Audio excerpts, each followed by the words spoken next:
El siguiente programa es presentado por...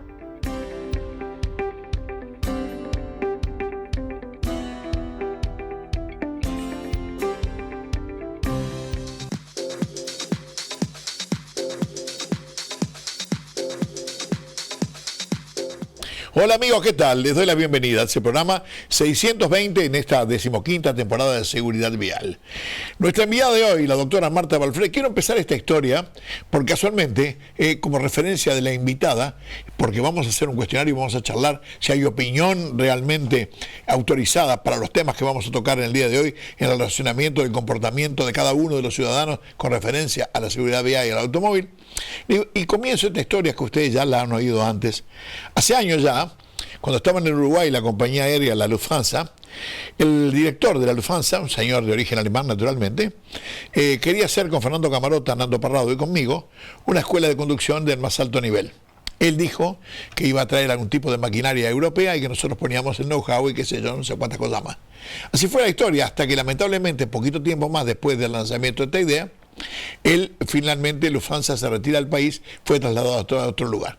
En aquel momento igualmente nos contó toda la historia de lo bien que estaba en nuestro país, que los chicos iban a un buen colegio, que tenía casa en Carrasco, que tenía casa en Punta del Este, que tenía todo bien, que le encantaba a la gente uruguaya, pero me decía, lo que no entiendo mucho, ¿qué es lo que pasa con los uruguayos? Tan lindos, tan buena gente, se suben en un automóvil y se convierten en fieras. Con este ejemplo, esta breve historia nada más, te digo, Marta Balfré, un gusto recibirte y un gusto que nos acompañes y que empecemos el análisis por el lado que vos quieras, ¿de acuerdo? Porque creo que tenemos mucho, ¿eh?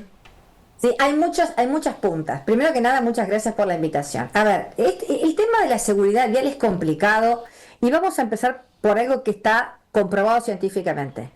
La seguridad en la calle no depende solamente del estado de las mismas, sino valdría la pena consignar que si tuviéramos las calles perfectas, lisitas, no habría accidente de tránsito. Eso es mentira.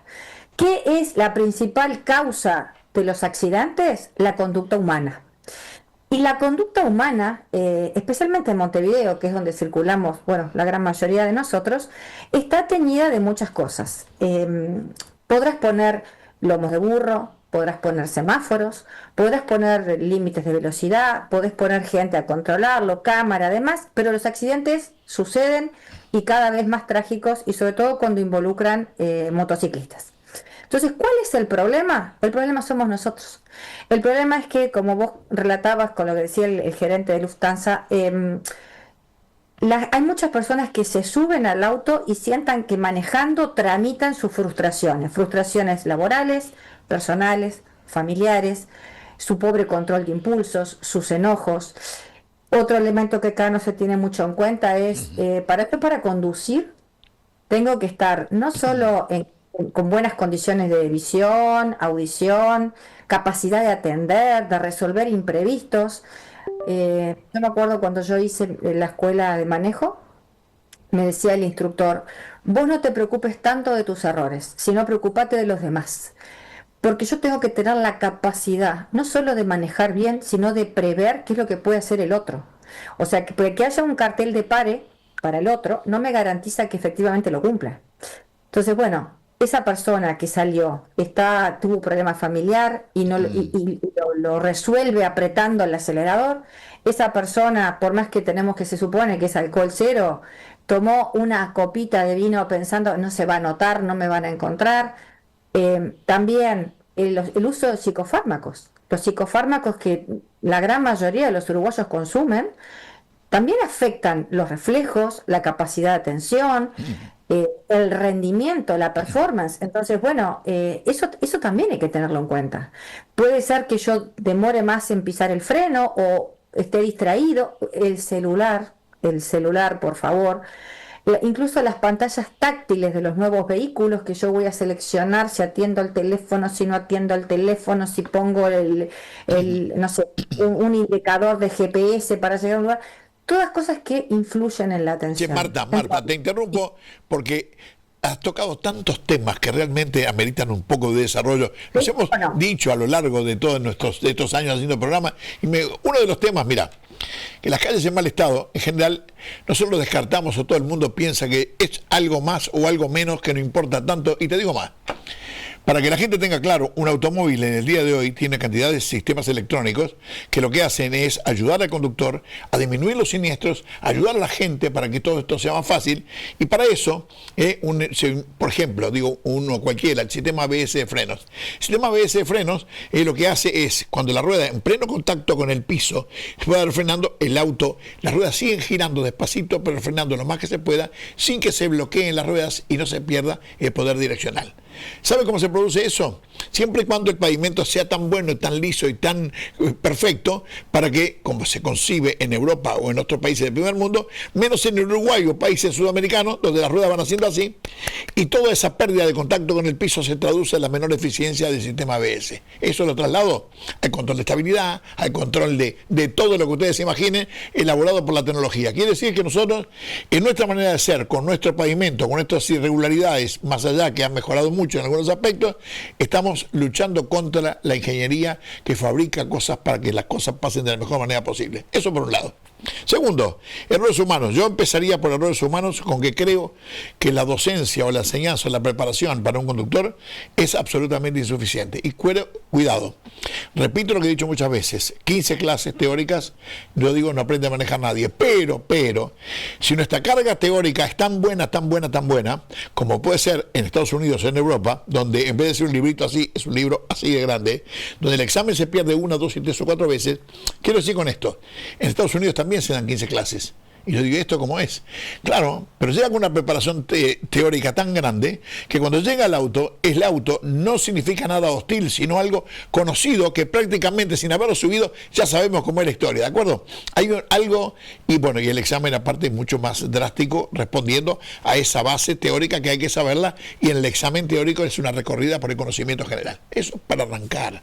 Digo, si tenemos cosas tan buenas que realmente tendríamos que son las más fáciles de arreglar y todo.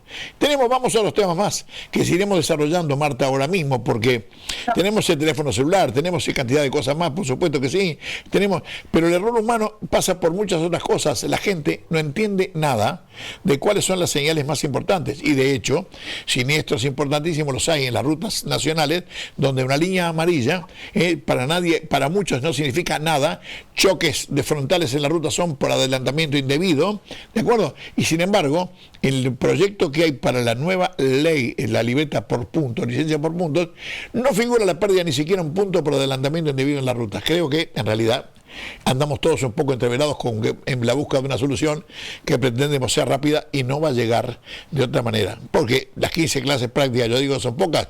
A las motociclistas, hasta aquellos que pretenden sacar la licencia de moto, no le piden ni una de las clases teóricas, prácticas, qué sé yo. Entonces, Marta, seguimos que tenemos mucho para discutir y hablar. Mira, vos mencionaste las motos y la facilidad. Vos vas a comprar un auto y obviamente tenés que sacar un seguro. La moto la compras si tenés la plata. Primer punto. Después verás qué licencia sacás. La mayor cantidad de siniestros fatales en ciudad involucran motos. De hecho, todos conocemos los servicios de delivery, que las señales de tránsito no existen, a contramano, por arriba de la vereda, en fin. Entonces, acá hay una falta total de una enseñanza general. La enseñanza no tiene que ser solamente a los Pero Marta, conductores. perdóname que te interrumpa por este tema. Sí. Más allá que Daniel Rosich en moto está dando clase a los muchos delivery, y Daniel es el mejor de América, es amigo mío de moto, sabe como nadie. Te voy a explicar, en algún momento estando yo en una CEP, estuve en el Ministerio de Trabajo y tuvimos varias reuniones con respecto al tema de los delivery.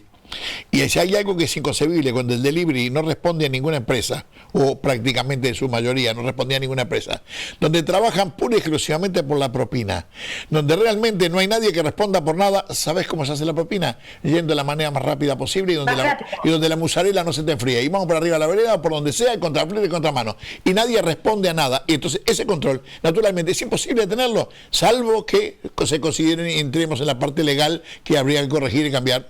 Y bueno, Claro, pero a ver, a veces no es falta de normativa, sino el criterio de las cosas. Acá las multas están diseñadas para el que tiene auto. ¿Por qué? Porque hace una inversión más grande y se le pone una multa por exceso de velocidad. Ese mismo criterio no se tiene, por ejemplo, con las motos. Es más difícil que multen una moto, porque si la multa es muy alta, le da la llave a la moto y manejate. Después está el tema de los monopatines.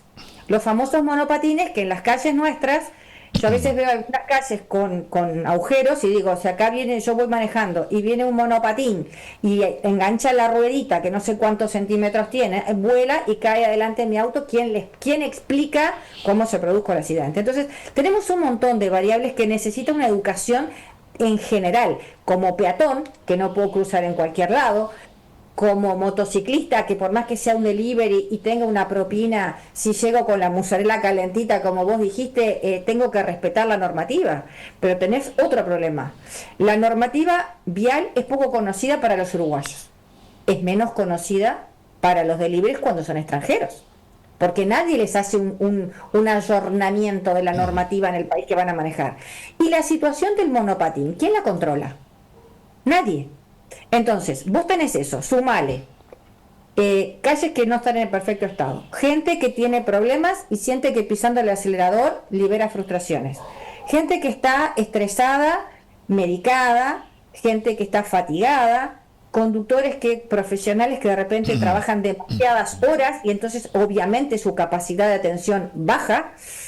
Y la gente que consume, a su vez, psicotrópicos. Entonces ahí decís, caramba, tenemos una bomba de tiempo. ¿Cuándo lo vamos a encarar de una forma seria? Vos mencionabas Estados Unidos y el tiempo que lleva obtener la licencia. Bueno, o sea, la academia acá en general te preparan para salvar el examen. Ahora, ¿eso te garantiza que vos sos un buen conductor? No, difícilmente no. Tenés que seguir tomando clases y la experiencia la agarrás en la calle. Y la agarrás en la calle y rezá que tengas buena suerte y un buen auto. Porque si vos mirás, vos, Jorge, lo debes saber mucho mejor que yo, los autos de antes tenían muchas menos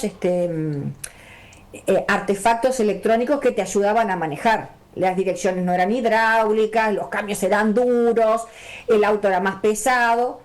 O sea, tenías que tener más destreza personal para moverte. La ventaja que tienen esos autos es que chocabas y el daño a vos era menor. Ahora los autos tienen más prestaciones, pero cada vez hay más siniestros. Entonces, ¿es falta de tecnología o es falta de conocimientos? De todo un poco, Marta. Falta.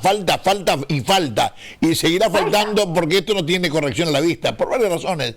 No. Entre otras, porque yo pienso que hay mucha gente que sabe de mucha historia, pero lo que por ahí creo que faltan es de autos, conocimientos de autos. ¿Qué es lo que hace un auto? Deja de hacer, ¿de acuerdo? Entonces, cuando vos me decías el tema de la gente, sabes que en la parte periodística, que yo ya me alejé del automovilismo deportivo, cuando hacía un análisis, el análisis siempre dije, vos vas a manejar tu auto de carrera y naturalmente el auto de calle, tal cual como sos en tu vida de todos los días y lo que vos haces y demostrás. De eso no tengas duda. Esos tipos que son de carácter, que son irascibles, arriba de la autocarrera, son una fiera y son un penal, viste, permanente. Pero bueno, esta historia es así. Ahora, ¿qué pasa?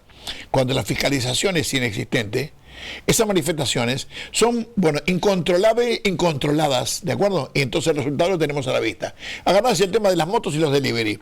No tienen licencia para manejar. ¿Y para qué van a tener licencia cuando lo que no tienen es plata y nadie se las pide? ¿De acuerdo? ¿Para qué van a pagar la matrícula si nadie le controla, si pagan? Entonces la historia va cambiando naturalmente porque ahora ha empezado a cambiar ese tema, porque se necesita recaudación y porque se necesita un control, porque esto si no, los números van aumentando, hay una carencia en la función, finalmente el éxito de la función que cada uno quiere tener en su tarea específica y no dan los resultados. Yo, mira, estuve en la UNACEP, me fui de UNACEP, terminó el periodo y está Marcelito Metediera al frente de la presidencia. Marcelo es un trabajador incansable, anda bárbaro, pero hay 20 o 40 muertos más que el periodo del año anterior. Y digo, esto no es porque no trabajen, no, al revés, pero porque 40 más es una casualidad, como podrían haber sido 20 menos, y no sabemos cuál es la razón. Que hay mucho auto, ya sabemos que hay mucho auto, hay mucha moto también. Ahora, mirá que yo una vez en Estados Unidos, hace muchos años de esto, le pasé cerca a una moto con el semáforo y el hombre se enojó conmigo, me decía de todo un poco, le pregunté qué pasaba. Me dijo, yo estoy en la moto, es como si fuera un auto. Tú me tenés que dejar el espacio a mí que es un auto. Bueno, de ahí en más, acá las leyes en Uruguay dice el auto le tenés que dejar a la moto 1,5 metros. Ahora, la moto te reclama el 1,5 metros. Ahora, cuando viene la moto pasa enhebrando autos por todos lados y ellos no se preocupan del 1,5 metros. Entonces, de acuerdo, y tú me decís, 50% por lo menos son motociclistas. Ahora, cuidado. No siempre el motociclista tiene razón porque en muchos de los casos hay un auto involucrado. Lo que pasa es que no estamos acostumbrados. El ciclista nos molesta, el monopatín nos molesta mucho, todo nos molesta. Ahora, hay otros temas. el reglamento y el Ministerio de Industria permite a los monopatines venir con, creo que la velocidad son 25 kilómetros. Ahora los ves, algunos andan por lo menos al doble. Luego, ¿qué pasa? Claro. ¿Por qué andan al doble? Y porque le habrán cambiado un condensador, alguna cosa, algo en el motor. ¿Sabe cómo se arregla? Con fiscalización. Como no la hay, andar a los monopatines, anda como bala, vos querés llegar antes y andar con el monopatín más rápido de la historia. ¿De acuerdo? Este es nuestro país, es un desorden permanente. Los autos acá, en el año 93, mirá que estoy diciendo, 93, sale la primera inspección técnica vehicular, pensando que esto iba a tomar forma. En el año 2007 sale la ley de la inspección técnica vehicular de ITV, 2007. Sale la ley. En el 2026 no está reglamentada la ley, por lo tanto, el auto te lo revisan en Montevideo cuando vas a vender o hacer alguna cosa y te piden la obligación, de lo contrario, nadie te pide nada, ¿de acuerdo? Y todo el mundo entiende, y me dan la razón cuando digo que la verificación técnica vehicular es parte de la salud de tu automóvil, y ahí había una publicidad, no me acuerdo si española era, y decía, y recuerda, la salud de tu coche aumenta tu seguridad. Este tema, acá en Uruguay, entra por acá y sale por acá, ¿de acuerdo? Entonces estamos lejos de lo ideal, estamos lejos de la conducta, lejos de copiar lo que se hace bien, como se hacía en España, y mi amigo Pérez Navarro, director de la DGT, llegó a España con 12 fallecidos cada 100.000 habitantes y ahora tiene 2.5, ¿de acuerdo? Y bueno, que fiscalización, controles, exigencia, desde el principio hasta el final y permanentemente. Y bueno, Sí, pero ¿sabes qué? A mí me preocupa mucho la variable personal, porque acá te hacen, si te paran, te hacen la espirometría y sobre todo, bueno, en caso de accidente, espirometría. Pero ¿quién controla, por ejemplo, si vos estás tomando algún ansiolítico que reduce tu capacidad de respuesta? Nadie. Nadie, eso no existe ese control, no te lo van a mandar nadie. Después, ¿yo estoy en condiciones de manejar por alguna medicación que tomo? No se controla. ¿Estoy emocionalmente apto para manejar? ¿Viste que ¿Sabés que, Marta, que nosotros en UNACEP, cuando nos fuimos de UNACEP, dejamos listo un trabajo que se hizo, bueno, con el control permanente del tema de los medicamentos para dar en vigencia determinadas cosas, bueno, que supongo yo que se lo dejamos al UNACEP siguiente, no sé si esto se pondrá en funcionamiento en algún momento, vos sabés cómo son las cosas, ¿no? Se manejan, sí, depende cómo y cuándo. Ahora, también te voy a decir esto, porque en día, una doctora amiga, Cecilia Orellana, una doctora que se dedicaba fundamentalmente a la apnea del sueño y otros temas más, decía claramente que la medicación no deberías tomar ni siquiera todo aquello que dice flex. Y le digo, me estás hablando, digo un nombre, Perifar Flex, todo lo que diga flex no sería el ideal, pero bueno. Pero otra cosa más, un día yo estaba en Avenida Italia y Bolivia, no me olvido más, y me iba para afuera y digo, estoy cansado, me duele un poquito el cuello, qué sé yo, voy a parar acá en el SWAT, y paré en el SWAT. Cuénteme su día, y le cuento el día, bueno, tome esta pastillita, y me dan, que nunca tomé ningún calmante, ni ansiolítico, ni absolutamente nada, me dan la más chiquita y más humilde de todas esas, y me dijo, en realidad no debería manejar, digo, a mí, a papá. Me fui para afuera. Cuando llego a la ruta 8, allá por la altura del parador Salus, veo un camión que venía para acá, un auto azul parado, que yo, cuando aprieto el pedal de freno, le erré a la frenada por 20 metros, Marta, y pasé, viste, tocando, casi rozando los autos y el camión, qué sé yo. Cuando me bajo, el auto estaba mal parado, que sé yo, me pedía 1000 disculpas, y yo en ese momento no me dio tiempo para darme cuenta de que lo que había pasado en mi vida es que podía haber sido una desgracia total por haber tomado una pastillita cualquiera. Y ahí voy a lo que tú decías. En cómo incide la medicación, para la gente piensan que a mí nada. Bueno, como yo, hay varios que cometen esos errores. Es que eso es algo muy de los uruguayos. A mí no me va a pasar, a mí no me afecta, a mí no me toca, pero sí toca. Y si nosotros partimos de la base que la población uruguaya es una población que tiene tendencia a la depresión y que muchas de las personas que te cruzás, yo te diría que de 10 personas con las que tú te cruzás en la calle, por lo menos 7 toman algo. Entonces, si vos no partís de esa base y no estás atento a los otros conductores, puede pasar eso. Y eso que te pasó a ti de rebote puede terminar en una desgracia, porque vos le errás a la frenada y puede cruzarse un peatón.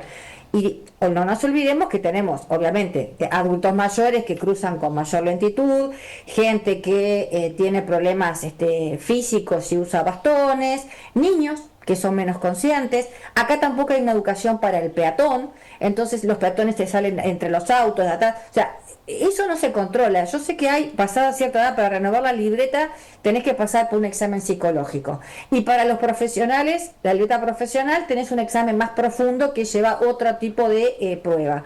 Yo no sé si a esta altura del partido y con el nivel de siniestralidad que hay, ese tipo de valoración no la haría más extensiva, teniendo en cuenta lo que te estoy manifestando. O sea, ¿cuál es la situación en Uruguay hoy? No hay educación para los peatones. Hay una escuelita que está cerca del zoológico para niños, pero yo no sé si van todos los niños a aprender a ser peatones. Ahora, ojo, la conducta uno la modela. Si yo me subo al auto con mi papá, que sale manejando, pisando el freno, acelerando, insultando al conductor de al lado, la violencia que nos caracteriza últimamente, desgraciadamente, como sociedad, que también la ves en el tránsito, la ves en el fútbol, la ves en todo. Y si yo aprendo eso, por más que yo vaya a la escuelita, ¿qué voy a copiar? Lo que vi toda la vida en mi casa. Mi papá manejando a los frenazos y insultando a los otros conductores. Sin duda.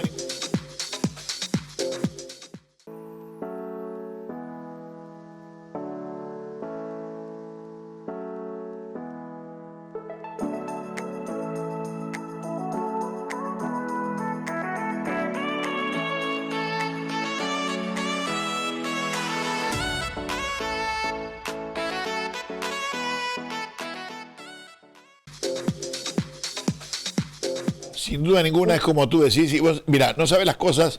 Esos 5 años he estado en una SEB, las cosas que pasé. Un día me invita una maestra que estaba por ahí, me invita a visitar una escuela con niños con capacidades diferentes. Y digo, ¿yo qué tengo que hacer acá? Salí con una emoción tan grande que no te puedes imaginar cuando había una niña que contaba y le decía a la madre que ahí estaba la luz roja, porque había que ponerse el cinturón. Entonces, cuando esa es la maestra, eso es la docencia, y eso es lo que yo reclamo. Pero ahora se empieza con el tema de la docencia, los maestros han tomado la conciencia y la necesidad de la participación, y la historia pasando en otra, en contra de aquellos opiniones que dicen, ¿qué pesás en la escuela? Si no manejan hasta los 18 años, sí, bueno, pero se empieza desde ahora de chiquitos para que tomen, y no solamente para que manejen, sino para que corrijan a los padres de lo mal que están haciendo las cosas de acuerdo a lo que aprendieron. Y eso hemos recorrido todo el país, y las escuelas son resultados realmente asombrosos, pero falta fundamentalmente que los mayores nos demos cuenta de qué es lo que estamos haciendo y lo que no estamos. Mirá, ahora justo en las imágenes está esta chica que es inspectora de Canelones, que, bueno, Leticia, que es un encanto, que no sabe lo que sabe de este tema y la capacidad de docencia que tiene, de docente que tiene, y lo que han hecho realmente, bueno, cosa que uno aplaude y respalda profundamente. Pero bueno, como te decía, Marta, los temas son muy, muy delicados, y lo que falta fundamentalmente es el respaldo y el conocimiento pleno de lo que pasa acá. Yo, en algún momento, cuando yo iba a ir a una SEB, me acuerdo que Nando Parrado habló con el presidente de la República, ese Luis Lacalle Pou, y le dijo, vos tenés que llevar a Jorge, que me va a estar todo en 10 minutos. Seguramente Nando Parrado no se imaginaba lo que era la política, como yo tampoco, ni cómo era el sistema, y vos en 10 minutos no arreglás nada de este país, ¿de acuerdo? Nada, absolutamente nada. Y aparte no tenés la posibilidad, fundamentalmente, porque hay 19 gobiernos diferentes, con diferentes ideas, no digo ni buenas ni malas, no importa, diferentes a veces a lo que vos aprendiste, o que el mundo, del primer mundo relacionado con mi tema específico, te recomienda hacer. Entonces vamos, y llegás a la licencia por puntos, ¿no? La licencia por puntos, que está trabajando, y está en discusión, las multas. Y vos hablabas hoy de la multa de una moto. Hace poco tiempo atrás, el intendente del departamento de Paysandú, Nicolás Olivera, había dicho que las multas eran muy caras, y ahí empieza el estudio para bajar las multas, cosa que ya se firmó en diputados, estaba firmado, bueno, y tenía cantidad de multas de motos impagas. Seguro, ¿a quién se le ocurre que una moto que por ahí vale $200 usada va a pagar una multa de $200? A nadie. Entonces deciden finalmente racionalmente bajar el precio de las multas, cosa que me molesta que sea ahora que se baja, y no lo estudiaron debidamente en forma cuando decidieron aumentar los precios de las multas, ¿de acuerdo? Entonces corregir al mismo tiempo que lo que demoraron en hacer las cosas. Pero para mí el agarrar y decir pedir perdón porque nos equivocamos no es la mejor manera. Para mí era bajar el precio de la multa, sí, el precio en metal, y poner la peor multa y la más cara de todas, que no se soluciona con plata. que es ir a tomar clases de respondiendo y reponiendo la falta que cometiste y tus desconocimientos básicos en la parte teórica. ¿Cuándo? Y te toca lunes, miércoles y viernes a las 4 de la tarde. Yo trabajo, es su problema, señor. Tiene que venir el lunes, miércoles y viernes a las 4 de la tarde. Digo, hacer como hacen otros países, Estados Unidos, va a ser fiscal, va a ser la justicia. ¿Cuándo? Cuando te digan que tenés que ir, ¿de acuerdo? Te puedo asegurar que ese momento, esa multa es la más cara de todas, que no te cuesta plata, te cuesta tiempo, te cuesta humillación, porque tenés que ir a aprender y tenés que respetar lo que no aprendiste más allá de la licencia. Digo, supongo yo que esa sería una buena base, pero no creo que mi criterio y mi idea general no anda como yo pretendo, ¿no? Pero yo creo que son las dos cosas. Mira, vos decís, es cierto, hasta los 18 años no manejan, pero esos niños que prenden las normas de tránsito también son peatones. También cruzan la calle, también, bueno, pero si están acostumbrados a cruzar de la mano de alguien que se tira entre los autos y no va a la esquina con el semáforo o no utiliza la cebra que por cierto no es un campo magnético que yo la piso y automáticamente se detiene el tránsito. O sea, si yo veo que el auto viene acelerado, tengo que ver, bueno, lo dejo pasar y bueno, ese tipo de cosas está bien que lo aprendan desde niños, está bien que se los enseñes y también está bueno que la sanción no sea en metálico, porque es cierto, si las multas exceden el valor de tu vehículo, lo vas a dejar tirado. Entonces, bueno, no señor, mire, ¿sabe qué? No le vamos a cobrar un peso, pero usted va a tener que venir acá a tomar clases y a dar un examen. Eso es mucho más útil porque te duele en tiempo y tiempo es lo que nos falta a todos.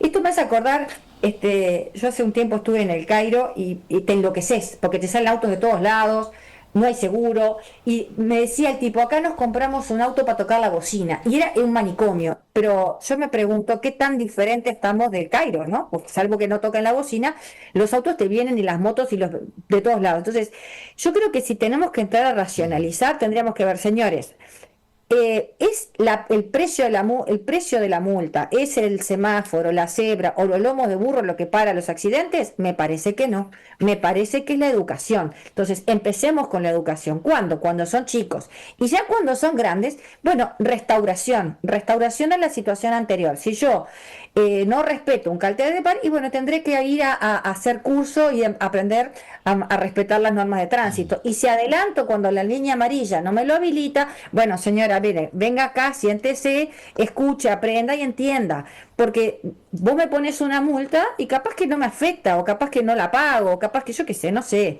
Pero es la educación. Y a su vez los controles médicos, exámenes más profundos. Yo no sé si hay para detectar el tema de los psicofármacos, los reflejos, pero la prueba, yo me acuerdo que cuando quise cambiar la categoría de la libreta, te medían la visión nocturna, la visión encandelada, los reflejos. Bueno, quizás eso estaría bueno que lo hicieran, porque si tú estás medicado, tú puedes tener 20 años, pero si tú estás tomando medicación, quizás los reflejos no sean de 20 años, capaz que los reflejos son de 60. ¿Y eso quién lo controla? Nadie. No, hay muchas cosas en la parte médica. Mirá, acá se hace, por ejemplo, después que cumplí determinada edad, cuando llegas a los 75 años tenés que dar examen no teórico sino práctico. En otras partes del mundo no se hace. Y te digo, tuve ejemplos de Estados Unidos, tuve ejemplos de España, una señora con 100 años, no, pero decide el médico en qué estado tú estás como para poder seguir manejando, ¿de acuerdo? Yo pensé en suspender ese examen acá, alguien me dijo que estaba de acuerdo conmigo o algo, pero las cosas van a seguir siendo así. Porque los siniestros, hay una etapa entre los 20 y algo de años y los 30, una franja de muchos siniestros y muchos fallecidos, pero también los hay mayores de 70.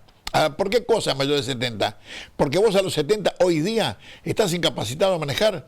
No, porque no solamente manejamos los reflejos, sino que yo de repente, no los reflejos, que naturalmente tengo menos reflejos que alguien que tiene 20 años, ¿está? Pero sí sé lo que pasa, sé lo que es, lo que hay que prevenir, sé cómo suceden las cosas y la experiencia te va solucionando y salvando de algunas otras cosas. Pero en este país parece que no, porque el tema es la falta de base original. Cuando te pones viejo te pones caprichoso, y vas a recurrir a la formación aquella que tenés, que por ahí es un mal consejero para la situación que vivimos hoy, que es cantidad de... Entonces creo que es un combo difícil de solucionar, pero fundamentalmente esto se puede hacer en un acuerdo total, como se llegó con el Congreso de Intendentes, que creo que era un gran paso para seguir mejorando. Así que aquí estamos, Marta, luchándola como siempre y con muchos temas por delante, ¿eh? ¿Cómo no? Como siempre. Y bueno, apuntemos a la educación, que es lo único que va a reducir esto. Bueno, mi querida amiga, la doctora Marta Balfré, te doy las gracias. Marta, No, por favor, un placer. esta es la primera nota de este año y no quiere decir que sea la última, ¿de acuerdo? No, quedó a la orden.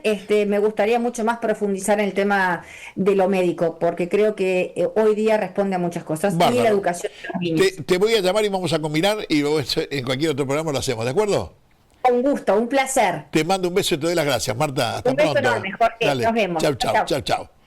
Bueno, ha pasado por nosotros la doctora Marta Balfré. Realmente, si hay opiniones autorizadas, es la doctora. Amiga, en la que en el año, hace 14 o 15 años atrás, ya con María García, la conocí por María García, estuvimos al tanto y analizando las situaciones que naturalmente en 14 o 15 años atrás eran bastante diferentes al día de hoy, donde han aumentado los vehículos, han aumentado la ansiedad, han aumentado la dinámica general, que no ha sido lo más saludable ni los mejores números que hemos recogido a lo largo de esta historia. ¿De acuerdo? Vamos a nuestros consejos comerciales y volvemos enseguida.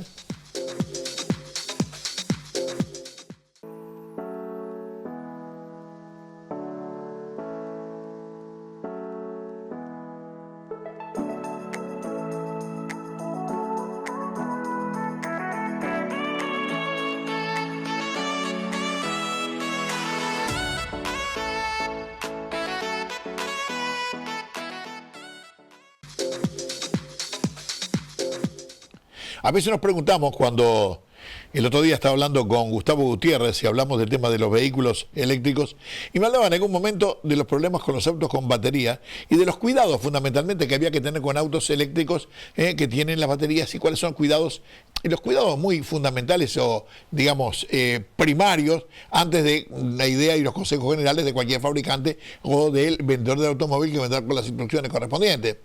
Pero entre otras cosas me decía el tema de los golpes con las baterías, que hay que tener mucho cuidado. Y bueno, encontramos ahí un material que me lo manda un amigo, donde entra un auto golpeado, un auto chocado, entra a un taller mecánico y ver cuáles son los requisitos y las cosas para tratar de, digamos, la capacidad hace de alejar algún tipo de pensamiento equivocado de acuerdo a los resultados, que naturalmente quien no conoce la historia seguramente puede generar algún tipo de problema y alejar a usuarios o confundir un poco en la elección del vehículo. Naturalmente, los vehículos eléctricos están en todas partes del mundo, ¿de acuerdo? Me decía el otro día Gonzalo Massini, nuestro asesor de seguros, que se prenden más fuego autos con la nafta que los eléctricos, ¿de acuerdo? Pero bueno, que la gente ni lo sabe ni lo compara porque tampoco es noticia. Bueno, la historia pasa así. Pero vamos a ver esto que es breves minutos nada más de un auto que entra en un taller y algunos consejos fundamentales para todos aquellos talleres que no sean oficiales y que por ahí pretenden meter mano a un auto siniestrado. Nos entra un vehículo eléctrico con este tipo de daño en el taller. ¿Qué debemos de hacer? En este caso ha tenido un golpe fuerte, además tiene activación de los airbags, podemos tener daños en el sistema de alta tensión y lo primero que tenemos que hacerle es ponerle fuera de tensión, asegurarnos que está seguro para poder trabajar sin riesgo eléctrico. Al saltar los airbags, supuestamente tiene que haber saltado un fusible pirotécnico que tiene dentro de la batería para cortar el sistema de alta tensión. Supuestamente, pero lo tenemos que verificar. ¿Y entonces cómo verificamos eso? En primer lugar, en este vehículo meteríamos la máquina de diagnosis. O sea, un taller de carrocería y pintura para hacer este tipo de reparación debe de tener una máquina de diagnosis. En algunos casos sí. Yo el procedimiento que he hecho en este vehículo he metido la máquina de diagnosis y he visto que tiene un código registrado dentro de la unidad del airbag que se ha activado un fusible pirotécnico que va dentro de la batería de alta tensión. Entonces teóricamente está saltado y el sistema de alta tensión va a estar acumulado dentro de la batería. Pero le vamos a poner fuera de tensión y lo vamos a asegurar que eso sucede. Entonces en primer lugar lo que tendríamos que hacer es bajamos el vehículo de aquí y nos tenemos que ir a buscar el desconectador del sistema de alta tensión. ¿Y cómo, si yo soy un taller multimarca, sé dónde está eso? Siempre existe una hoja de rescate que es la que utilizan los bomberos. En esa hoja de rescate, lo buscas por internet, hoja de rescate R5 eléctrico. Y te viene un dibujito por donde los bomberos tienen que cortar, donde están los airbags situados, y te viene donde está situada la batería de alta tensión y te viene también donde está situado el desconectador de alta tensión. En este caso, el Renault 5 eléctrico ya incorpora códigos QR en los parabrisas que permiten el acceso directo a la hoja de rescate del vehículo, una solución que reduce tiempos de intervención y mejora la seguridad en escenarios de accidente. Todo apunta a que este tipo de acceso inmediato a la información será cada vez más habitual en los nuevos vehículos, especialmente en los eléctricos. ¿Puede que ya este vehículo en un accidente nos venga desconectado al taller? Sí, podría ser, que ya el gruista lo hubiera puesto fuera de tensión, debería. Entonces, si no tenemos la información técnica, con la hoja de rescate podríamos saber dónde está el desconectador. ¿Cuál es el punto más importante de ponerle fuera de tensión? Verificar que de verdad no hay tensión en en el vehículo. Entonces, siempre tienen un registro, se desmontan estos 3 tornillos, quitamos esta tapa y ahí hay un positivo y un negativo que van directamente a la batería. Entonces comprobaríamos en esos 2 puntos que no hay tensión, que tenemos 0 voltios, y luego ya comprobaríamos también entre positivo y masa y entre negativo y masa. ¿Para qué? Para saber si tenemos algún cable derivado, porque hubiera tenido un golpe en los bajos y hay un cable de alta tensión que esté tocando a carrocería. En ese momento, cuando comprobamos que no hay tensión, ahí es cuando ya sabemos que el vehículo es seguro. Pero es el punto más importante de todo esto, es comprobar la ausencia de tensión. Le dejamos en cuarentena, le dejamos en la calle aislado, un margen de 5 metros que no haya ningún coche alrededor, por si hubiera un peligro de incendio. Muy importante, preguntemos al gruista si él ha realizado esta operación. Entiendo que ya hay formaciones para tanto los gruistas, los bomberos. Un vehículo de estos al final tiene una carga eléctrica bastante potente. Aquí tenemos 400 voltios en la batería de este sistema. En un principio estarían acumulados en la batería, pero imagínate que no ha saltado el fusible pirotécnico, tiene un cable derivado a masa, entonces podríamos tener 2 derivaciones, tocar con 2 puntos en el cuerpo y la corriente circularía a través de nuestro cuerpo. Muy importante, un vehículo de esto a la hora de repararlo no es un vehículo a combustión. Hay que tener muchísima más información de cómo se deben de reparar. También, para ponerle fuera de tensión, el trabajador que lo tiene que hacer tiene que ser un trabajador autorizado por el empresario. Tiene que haber recibido una formación y tiene que estar autorizado. Si no, cualquier trabajador no lo puede poner fuera de tensión. Si yo tengo un taller y quiero hacer eso, ¿aquí lo haríais ustedes? Aquí reciben la formación que te damos aquí en CEPIMA, un día de vehículo eléctrico básico, y con esa formación que te damos nosotros ya serías trabajador autorizado y podrías poner el vehículo fuera de tensión. Pues ya sabes, si no tienen ustedes esa formación, ¿dónde tienen que acudir? Sería la web, cepima.com, y ahí hagan este curso porque es bastante interesante.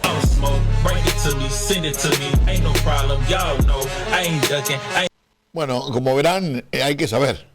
Esto no es una tarea para cualquiera, pero fundamentalmente porque van a tocar lo que no deben y porque fundamentalmente las cosas, cuando las hacemos, desarreglamos otras y por ahí somos los generadores de un posible siniestro o principio de siniestro o simplemente rotura mecánica que también tiene un costo puntual y por ahí material, ¿de acuerdo?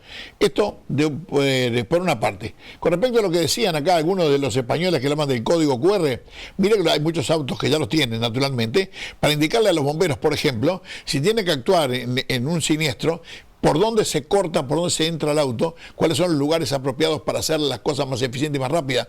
Esto no es novedad, pero digo esto para todos aquellos que de repente han olvidado o han corregido o han cambiado cristales o han hecho esto o lo otro, donde no hayan, digamos, el código QR no figure a mano, es en contra de nuestra propia seguridad. Bien. Bueno, nosotros ahora vamos a continuar. Tenemos a nuestra colaboradora, a Tatiana Rosich, que siempre nos manda una cosa muy interesante y que hace tiempo que no hemos estado prestándole atención debida, pero en el día de hoy, adelante Tatiana. Hoy vamos a analizar algunas situaciones reales de tránsito que se volvieron virales en las redes sociales. Queda con atención porque después quiero saber qué opinas vos.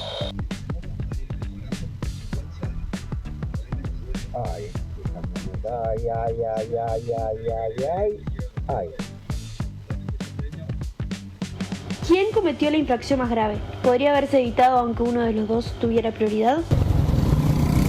Ahí está el profesional cruzando en roja, pero la cámara para multar a los otros sí. No, ahí lo tenés.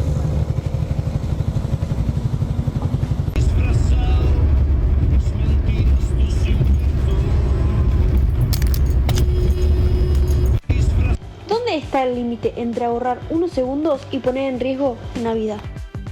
Acá frena un auto y una moto a pelear y a discutirse, a pelearse. Frena la mujer acá y freno yo. ¿Qué pasó? Aquel hombre que venía de la JMC me dio de bomba. No vio, venía embalado, me picó. Pimba.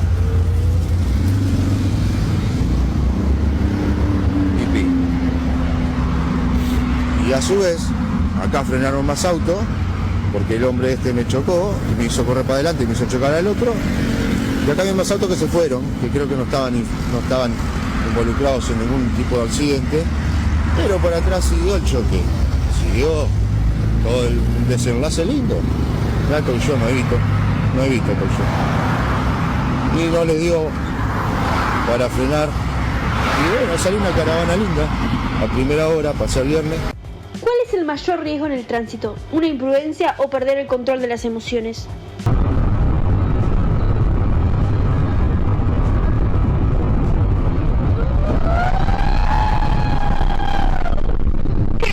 ¿Cuántas veces confundimos confianza con invulnerabilidad? Cuando vemos este tipo de videos es fácil señalar los errores. Lo difícil de reconocer es que algunas de estas decisiones son las que tomamos todos los días. Quizás lo importante no es pensar en quién se equivocó, sino en pensar que podemos aprender nosotros que estamos de este lado de la cámara. Ninguna de estas personas pensó que se iba a convertir en un video viral. Quizás la reflexión más importante es que los segundos pasan rápido, pero las consecuencias pueden quedarse para siempre.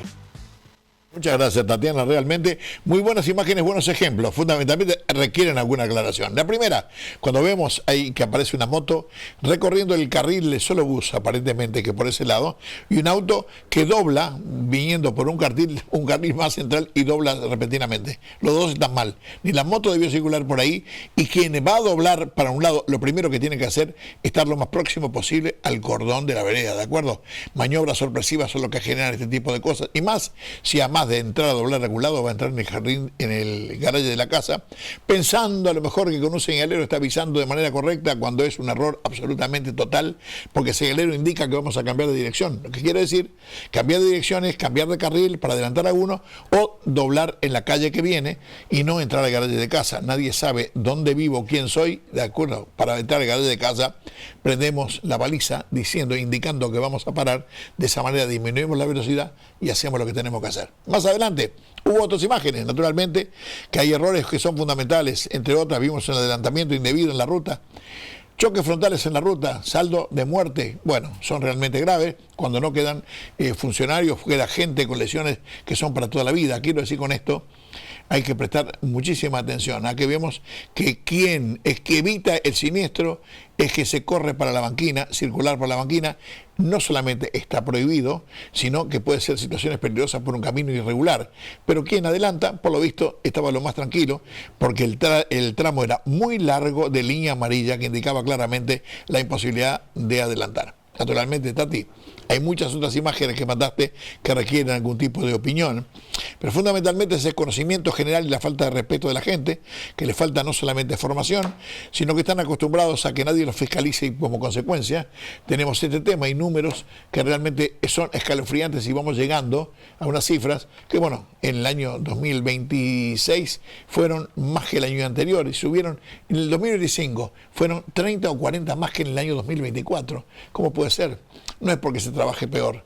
Podrían haber sido 40 más o 20 menos y no sabemos cuál es la razón, sino solamente producto del desorden y del desconocimiento y la falta de fiscalización que se aplica a nuestro medio, más allá que la gente piensa que somos mejores y realmente estamos muy lejos de la verdad y de lo racional en la conducción de cualquier tipo de vehículo y también en el funcionamiento de los peatones.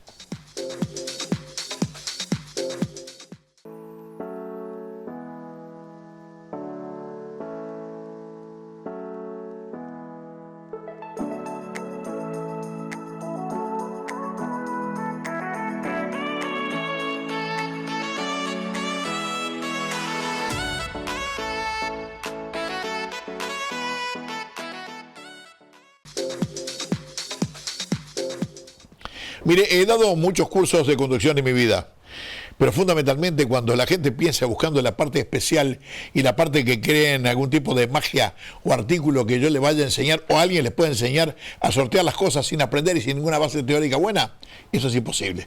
Por eso le quiero decir esto de la posición de manejo. Si usted se sienta en el auto, antes de prender el motor, se pone las manos en el volante, recula el asiento, qué sé yo, y ahí le digo qué es lo que va a suceder y de qué manera. Por eso, fíjese, esto es algunos consejos.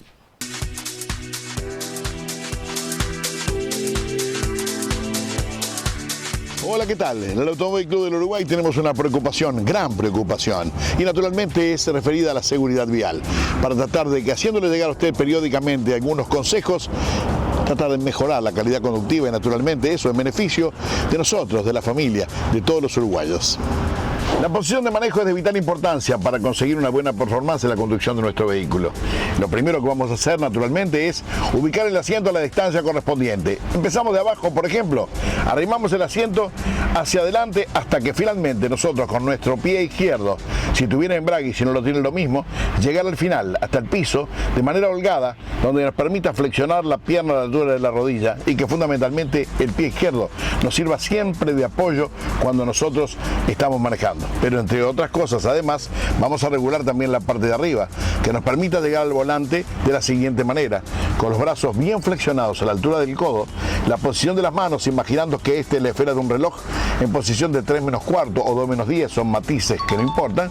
Bien, y de esa manera conseguiremos entonces estar preferentemente cerca que lejos del volante para conseguir lo que le dije al principio, una buena performance.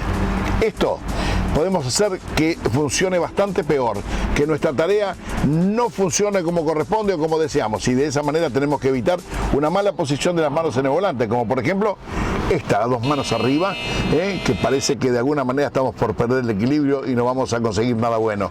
Esta otra con las manos también debajo, y también, por qué no decirles, la que es más habitual en todos los conductores en nuestro país por lo menos, es que para doblar o hacer maniobra alguna ponemos la mano por dentro del volante pensando que esta es la mejor manera de hacer fuerza. Fuerza innecesaria, por otra parte, con los adelantos técnicos que hoy día hacen que el volante no solamente sea muy liviano, sino que además por demás muy eficiente. Repito, de la posición de manejo depende una buena performance, y esto a grandes rasgos es simplemente una visión rápida para que usted haga lo mejor posible. No se olvide, como le dije antes, el pie izquierdo bien apoyado en el piso será, conjuntamente con la espalda bien apoyada en el respaldo, generadores de equilibrio. ¿Para qué? Ante la eventualidad que en una maniobra violenta, en una maniobra que genere algún desplazamiento lateral en el vehículo, usted realmente no convierta el volante en un pasamano, y que no sea esto lo que le haga perder a usted plasticidad y evite que se maneje más. Esto, de alguna manera, es los primeros consejos importantes para mejorar o por lo menos tratar de optimizar nuestra posición en el volante. A pesar de que no tengo el cinturón puesto y que cometo un error, no, estaba el auto parado, ¿de acuerdo? Y para tener la plasticidad, quería hacer con capacidad de docente y que usted no entienda claro, el cinturón no. Pero bueno, pero con respecto al cinturón de seguridad, hay elementos que son fundamentales. Miren, por ahí la gente piensa que los autos de antes son mucho más rígidos y más fuertes que los de ahora. Y naturalmente sí, por ahí había un cacho de acero grande así, y hoy día son finitos. Hoy día muchos autos tienen en las partes medulares del vehículo acero de alta resistencia, acero que viene en rollo como si fuera tela y se aplica en caliente. Los funcionarios en la fábrica están con guantes para no quemarse las manos, y naturalmente eso es lo que permite a un auto la flexibilidad y la absorción de impacto que generan la seguridad de aquellos que van en el habitáculo. Ahora, para quedar dentro del habitáculo, naturalmente hay que venir atado, ¿de acuerdo? Estos son los consejos por el cinturón de seguridad. El cinturón de seguridad es un elemento de vital importancia en el automóvil, fundamentalmente para que en caso de un accidente o en caso de un golpe, sea esto nuestro sostén, sea esto lo que nos mantiene dentro del habitáculo. ¿Qué pasa con los autos de hoy? Los autos de hoy son estructuras deformables, se rompen todo de adelante. Usted a lo mejor lo compara con el auto del bisabuelo y qué sé yo, y ve que aquellos eran como una mole que no se rompía. Sí, pero el que pagaba realmente todo era quien iba adentro, que andaba los golpes contra la estructura. En estos casos, el auto se deforma, el habitáculo es lo que queda realmente entero. Para que esto actúe en beneficio nuestro, tenemos que quedar dentro, y para quedar dentro no hay otra alternativa que usar el cinturón de seguridad. Lo dice la ley, pero la ley no es el mensaje que nosotros queremos mandar. El mensaje que nosotros queremos hablar de la conveniencia de que usted use el cinturón de seguridad. Cinturones que hoy son cinturones con pretensores. Quiero decir con esto que en el caso de un golpe violento o algo, el cinturón frena inmediatamente, se tranca para que nuestro cuerpo no tenga un recorrido demasiado grande y que sea un freno, y que al frenar, si el cuerpo tiene mucha velocidad, naturalmente lastima. Calzado en la parte de abajo, bien sobre los huesos de la cadera, no sobre el abdomen, que puede generarse lesiones también. Los huesos de la cadera, los más resistentes, los que seguramente minimizarán algún riesgo importante. Y por otra parte, en la parte de arriba, tratar de que tampoco pase por el cuello, porque podría ser generador de lesiones. Y no le digo más, los autos de hoy día tienen regulación en altura. Regularse en altura lo más bajo posible para que el cinturón quede por arriba del hombro, y ante la mala fortuna o la eventualidad que el auto pueda volcar, sea el cinturón también colabore como un sostén para mantenernos, como dije antes, dentro del habitáculo, que es la idea de esto. Cinturón de seguridad, sí, lo dice la ley, nosotros lo aconsejamos porque el sentido común dice que lo más conveniente, a partir del año 60 se empezaron a incluir, se fueron mejorando en su calidad, y naturalmente es uno de los elementos fundamentales en lo que respecta a la seguridad vial. Posición de manejo y cinturón de seguridad, pero naturalmente entre los consejos prácticos y los más recomendables para salir con seguridad y para ir de viaje, disfrutar y después volver, el tema es tratar de cómo nos comportamos con adelantamientos en la ruta. y para eso prestar atención no solamente a la señalización, sino fundamentalmente a lo más conveniente. Algo como consejo, salgamos lo antes posible de la zona de peligro, ¿de acuerdo? Vamos a adelantar a alguien, volvamos a nuestro lugar como corresponde cuando antes. Imagen las vemos ahora. Hay cosas que cuanto antes empiezan, antes se acaban. Adelantar es una de ellas. Cuando vamos a adelantar a otro vehículo en una carretera de doble sentido, lo primero que conviene hacer es tener la completa seguridad de que es posible. Si lo es, si decidimos iniciar la maniobra, hay dos formas de hacerlo, desde cerca o desde lejos. Vamos a ver ahora cuál de las dos es más conveniente, cuál nos mantiene menor número de metros y menos tiempo en el carril contrario.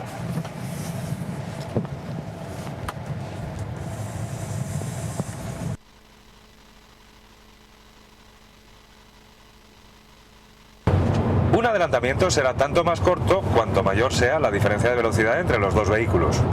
Este coche circula a 70 km por hora y el que lo adelanta va a 90. Y en este caso la diferencia de velocidad es mayor, 70 contra 110 km por hora. Se ve que para conseguir una diferencia de velocidad grande, lo mejor es coger carrerilla.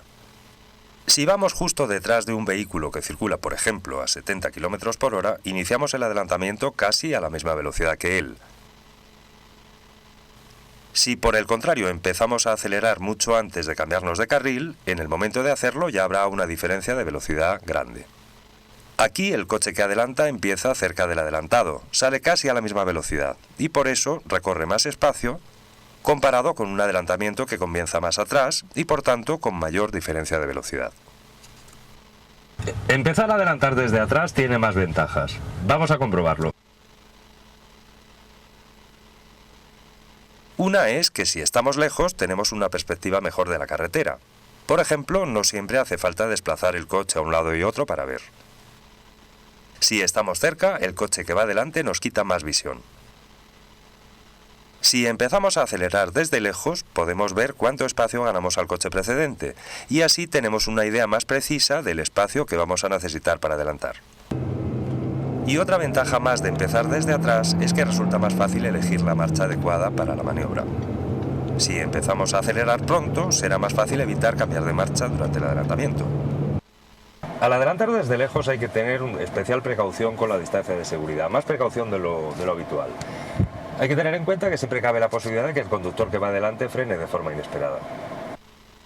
Si el adelantamiento que hemos iniciado desde atrás no fuera posible, no hay ningún problema. Basta con frenar y volverse a colocar lejos.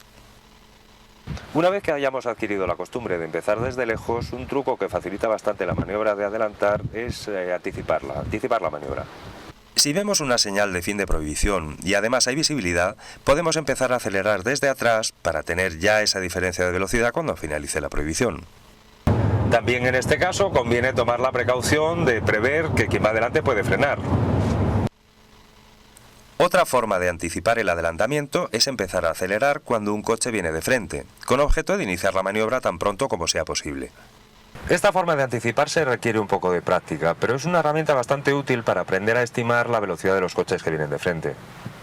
Es una de las tareas más importantes para adelantar con seguridad. Y como ocurre con otras muchas tareas importantes al conducir, aprenderla puede ser divertido.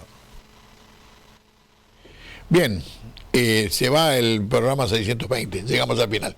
Buenos consejos, fundamentalmente respetarlos. Hacer una evaluación de todo lo que hablamos con la doctora Marta Balfré, lo que hemos hecho, los consejos de Tati que fueron muy buenos, bueno, y además de todo lo que estamos viendo ahora en los principios de lo que es charla larga de seguridad vial, que iremos repitiendo y transmitiendo a lo largo del año y de lo que nos queda. ¿De acuerdo? Gracias por acompañarnos.